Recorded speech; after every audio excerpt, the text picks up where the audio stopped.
శ్రీనివాస్ గారు డిబేట్ ముగించే ముందు ఇప్పుడు ఇజ్రాయెల్ పరిస్థితి ఏంటి అనేది ఇప్పుడు ఒక చర్చ. ఎందుకంటే ప్రారంభంలోనే పుల్లారావు గారు ప్రస్తావించినట్టుగా అసలు అమెరికా, ఇరాన్ మధ్య చర్చలు జరుగుతుండగానే ఇజ్రాయెల్ దాడులు ప్రారంభించింది. అది యుద్ధానికి ఒక రకంగా అంకురార్పణ అక్కడ జరిగింది.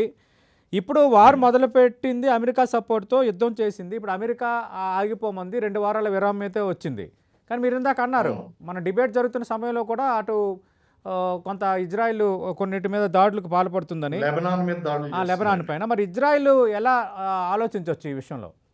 ఇప్పుడు ఇజ్రాయెల్‌కి ఉన్నటువంటి అక్కడ హమాస్ ప్రాబ్లమ్ గాని, హిజ్బుల్లా ప్రాబ్లమ్ గాని, ఈ యొక్క చర్చల ద్వారా ఏమాత్రం కూడా పరిష్కారం అనేటువంటిది దొరకడం లేదు. ఈ హ్మ్. 10 పాయింట్స్‌లో గాని, లేకపోతే అమెరికా చేసేటువంటి శాంతి ప్రయత్నాల్లో గాని, ఎక్కడా కూడా భవిష్యత్తులో హమాస్ ద్వారా గాని, లేకపోతే హిజ్బుల్లా ద్వారా గాని, హౌతీస్ ద్వారా గాని, ఇరాన్ చేసేటువంటి సపోర్ట్ ఆపేయాలి అనేటువంటి కండిషన్ ఎక్కడా కూడా అక్కడ మనకు కనిపించడం లేదండి. ఆ హ్మ్. ఆశ్వాసన లభించినంత సేపు కూడా వీళ్ళ యొక్క ఎగ్జిస్టెన్స్ కోసం వీళ్ళు ఇజ్రాయెల్ అనేటువంటి దాడులు చేస్తూనే ఉంటారు. అలాగే ఇప్పుడు ఎలీస్ మీద దాడులు ఆపేయాలి అంటున్నారు. కానీ లెబనాన్ మీద అది దాడులనేటువంటివి కొనసాగిస్తూనే ఉంది ఇజ్రాయెల్ అనేటువంటిది. హ్మ్. కాబట్టి అమెరికా యొక్క సపోర్ట్‌తో దాడులు ప్రారంభించినప్పటికీ ఇజ్రాయెల్ అనేటువంటిది తన యొక్క వార్‌ని అది కొనసాగిస్తూ వస్తుందండి. తన రైట్. యొక్క వార్‌ని. ఓకే. కాబట్టి ఇజ్రాయెల్ స్టాండ్ అనేటువంటిది చాలా డిఫరెంట్‌గా ఉంది. హ్మ్. వాళ్ళ సమస్య అనేటువంటిది చాలా డిఫరెంట్‌గా ఉంది.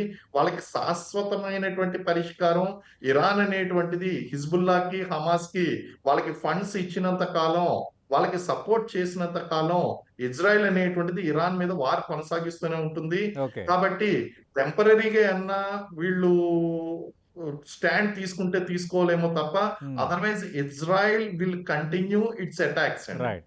రైట్. థ్యాంక్ యూ శ్రీనివాస్ గారు. ఒక్ చూద్దాం. 10వ తారీఖున చర్చలున్నాయి కాబట్టి ఖచ్చితంగా అప్పుడు కూడా మనం డీటెయిల్‌గా మాట్లాడదాం. చర్చలు ముందుకా, వెనక్కా ఆ రోజే డిసైడ్ అయిపోద్ది. 2 వారాల వరకు అవసరం లేదు. 10వ తారీఖున మనకు డిసైడ్ అవుద్ది కాబట్టి let us wait and see.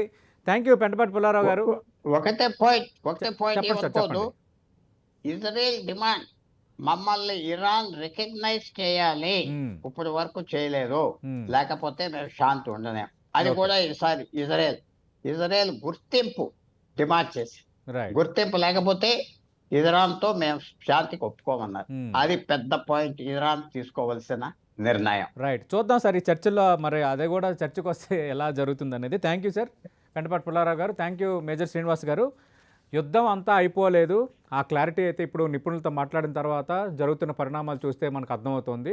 10వ తారీఖున పాకిస్తాన్, ఇస్లామాబాద్‌లో శాంతి చర్చలు ఉన్నాయి. బట్ ఇరాన్ పెట్టిన 10 షరతుల్లో దాదాపు 7, 8 షరతులు వైబుల్‌గా లేవు. అంటే అమెరికా ఒప్పుకునేటట్టు లేవు, ఇజ్రాయెల్ ఒప్పుకునేటట్టు లేవు. మరి వైబుల్‌గా లేనప్పుడు చర్చలు ఎలా ఫలప్రదం అవుతాయి? అంటే ఇంకా యుద్ధం మిగిలే ఉంది. ఈ 2 వారాలు కొంత రిలాక్సేషనే. అంతర్జాతీయంగా ట్రంప్పై ఒత్తిడి వస్తున్న నేపథ్యంలో హర్మూజ్ జలసంధి తెరవడంపైనే ప్రధానంగా డెడ్‌లైన్ విధించాడంటే అంత కీలకంగా అంతర్జాతీయ వాణిజ్యానికి అది అడ్డుకట్టగా ఉండిపోయింది కాబట్టి ట్రంప్ పైనున్న ప్రెజర్ కూడా పనిచేసింది. ట్రంప్పై అమెరికాలో వ్యతిరేకంగా వచ్చిన నిరసనల ప్రెజర్ కూడా అక్కడ పనిచేసిందనేది క్లియర్ కట్‌గా అర్థమవుతోంది. But at the same time కొంత రిలాక్సేషన్‌కి ఇరాన్ కూడా చైనా కానీ మిగతా దేశాల మాట నేపథ్యంలో ఇరాన్ కూడా కొంత వెనక్కి తగ్గడానికి సిద్ధమైన పరిస్థితి అయితే కనిపించింది. కానీ 10వ తారీఖున శాంతి చర్చలు విఫలమైతే మరి 11 నుంచి మళ్ళీ యుద్ధం స్టార్ట్ అవుతుందా? ఈ 2 వారాల గడువు పక్కకెళ్ళిపోతుందా? లేదంటే మాటకు కట్టుబడి ఈ 2 వారాల కాల్పుల విరమణను కంటిన్యూ చేస్తారా? ఏమో కాలమే సమాధానం చెప్పాలి. ఇది